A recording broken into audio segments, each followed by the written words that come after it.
बोलिए भारत माता की जय। भारत माता की जय।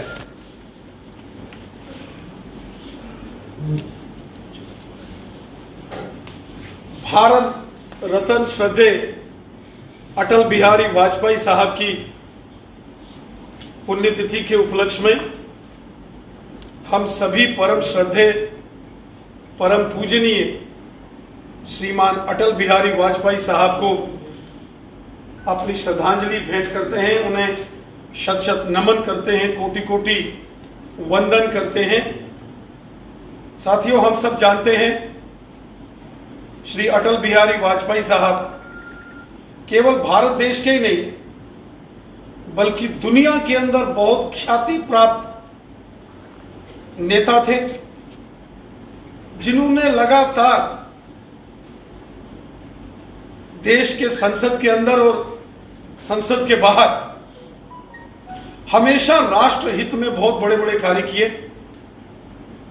अटल बिहारी वाजपेयी जी के जीवन पर अगर आप ध्यान देंगे, अटल जी बचपन से ही बहुत होनहार और तेजस्वी बालक थे।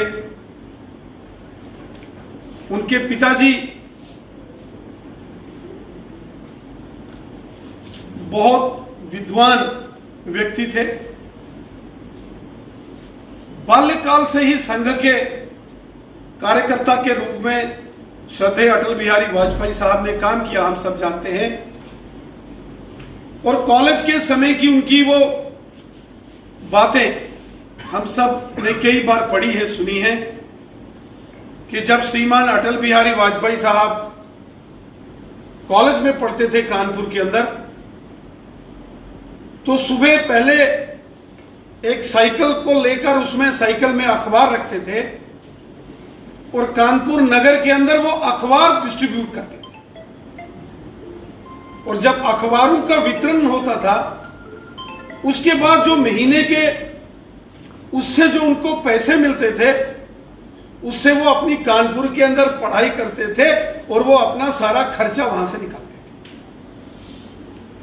इसके बाद धीरे धीरे उनको पत्रकारिता में लिखने का बहुत शौक था। हम सब जानते हैं उनकी कविताएं विश्व प्रसिद्ध उनकी कविताएं हैं। और अटल बिहारी वाजपेयी साहब को लिखने का बहुत शौक था।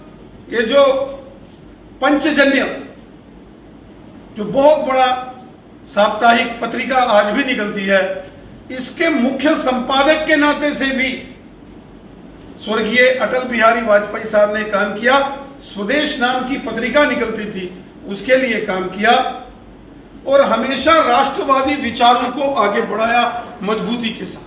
वो संघ के प्रचारक के नाते से भी उन्होंने कई वर्षों तक काम किया। और हम सब जानते हैं कि श्रद्धेय अटल बिहारी वाजपेयी साहब का जम्मू कश्मीर से बहुत लगाव था। जब स्वर्गीय श्यामा प्रसाद मुखर्जी जम्मू कश्मीर के अंदर एक विधान एक प्रधान एक निशान के महाअभियान को लेकर आए, उस अभियान में स्वर्गीय अटल बिहारी वाजपेयी साहब भी उनके साथ थे। और जब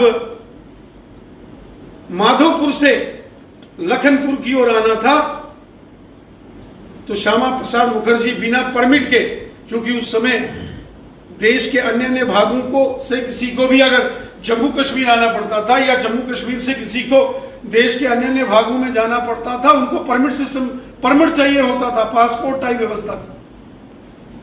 तो जब श्यामा प्रसाद मुखर्जी जी ने कहा ये permit system with in the country देश में नहीं चलेगा, एक देश में दो कानून नहीं हो सकते, दो झंडे नहीं हो सकते, दो विधान और दो प्रधान नहीं हो सकते। उनके साथ अटल बिहारी वाजपेयी साहब भी थे। और जब बिना परमिट के माधोपुर से लखनपुर कठुआ में स्वर्गीय श्यामा प्रसाद मुखर्जी एंटर हुए, अटल बिहारी वाजपेयी साहब उनके साथ थे। श्यामा प्रसाद मुखर्जी जी ने अटल बिहारी वाजपेयी साहब की जिम्मेवारी लगाई। चूंकि उस समय मीडिया, सोशल मीडिया बहुत ज्यादा इस प्रकार की व्यवस्थाएं नहीं थी, तो स्वर्गीय श्यामा प्रसाद मुखर्जी साहब ने अटल बिहारी वाजपेयी साहब को ये निर्देश दिए कि आप पूरे भारत में जाकर ये संदेश दो, जन जागरण करो कि श्यामा प्रसाद मुखर्जी जी ने बिना परमिट सिस्टम के जम्मू कश्मीर के अंदर प्रवेश किया। और हम सब जानते हैं बाद में स्वर्गीय श्यामा प्रसाद मुखर्जी जी की हत्या कर दी गई और पूरे भारत के अंदर जन जागरण, महाअभियान, उग्र आंदोलन, प्रचंड आंदोलन जो हुए वो स्वर्गीय अटल बिहारी वाजपेयी साहब के नेतृत्व में हमारे कार्यकर्ताओं ने, जनसंघ के कार्यकर्ताओं ने, प्रजा परिषद के कार्यकर्ताओं ने, हमारे स्वयंसेवक बंधुओं ने पूरे देश के अंदर उस समय उग्र आंदोलन किया। और उसके बाद निरंतर जम्मू कश्मीर में अटल बिहारी वाजपेयी साहब का आना जाना लगा रहा। कई कविताएं उन्होंने जम्मू कश्मीर के ऊपर लिखी हैं। जम्मू के ऊपर उन्होंने बहुत मार्मिक कविता लिखी है। आज भी अगर वो उनकी कविताएं आप सुनोगे, उस समय के सभी परिदृश्यों को अपनी कविताओं में किस प्रकार अटल जी ने संयोज के रखा था। हम सब जानते हैं राजनीति के अंदर आपसी बहुत मतभेद होते हैं, मनभेद नहीं होते हैं, लेकिन मतभेद वैचारिक होते हैं।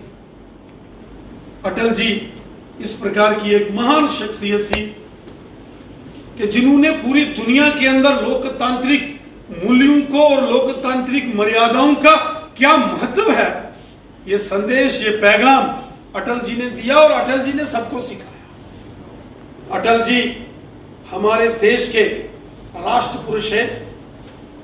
आज भले ही वो हमारे बीच में ना हो, लेकिन हमारी यादों में, हमारी सांसों में, हमारे दिल की धड़कन में, हमारे हृदय में, हमारे दिमाग में हमेशा अटल बिहारी जी जिंदा रहेंगे। वाजपेयी साहब एक सच्चे देशभक्त थे जिन्होंने पूरा जीवन देश के लिए समर्पित किया, संपूर्ण जीवन भारत माता की सेवा में लगे रहे। वो एक आदर्श कार्यकर्ता थे, आदर्शवान स्वयंसेवक थे। आज उनकी इस पुण्यतिथि के उपलक्ष्य में हम सभी कार्यकर्ताओं को यह संकल्प लेना चाहिए, ये प्रण लेना चाहिए कि हम भी श्रद्धेय अटल बिहारी वाजपेयी साहब के दिखाए गए मार्ग पर चलकर, उनके दिखाए गए रास्ते पर चलकर यहां हम राजनीतिक दृष्टि में से काम करेंगे, वहीं अपने देश, अपने समाज, अपनी भारत माता और अपने तिरंगे झंडे की सेवा हमेशा करेंगे। यही संकल्प लेकर आज हम श्रद्धेय अटल बिहारी वाजपेयी साहब को श्रद्धांजलि भेंट करते हैं। और मुझे पूरा विश्वास है कि करोड़ों करोड़ देशवासी अटल जी के द्वारा दिखाए गए मार्ग पर चलकर राष्ट्र निर्माण के कार्य में सदैव अपना योगदान करेंगे। इन्हीं शब्दों के साथ मैं पुनः एक बार श्रद्धेय अटल बिहारी वाजपेयी साहब को शत शत नमन करता हूं, कोटि कोटि वंदन करता हूं।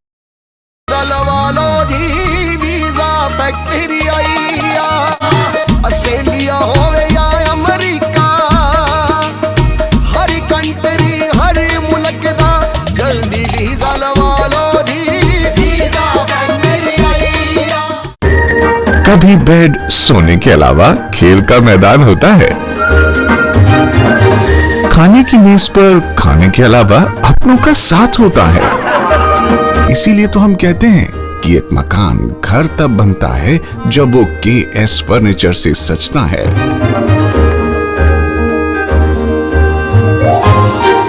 रिश्तों की मिठास का एहसास KS फर्नीचर के साथ।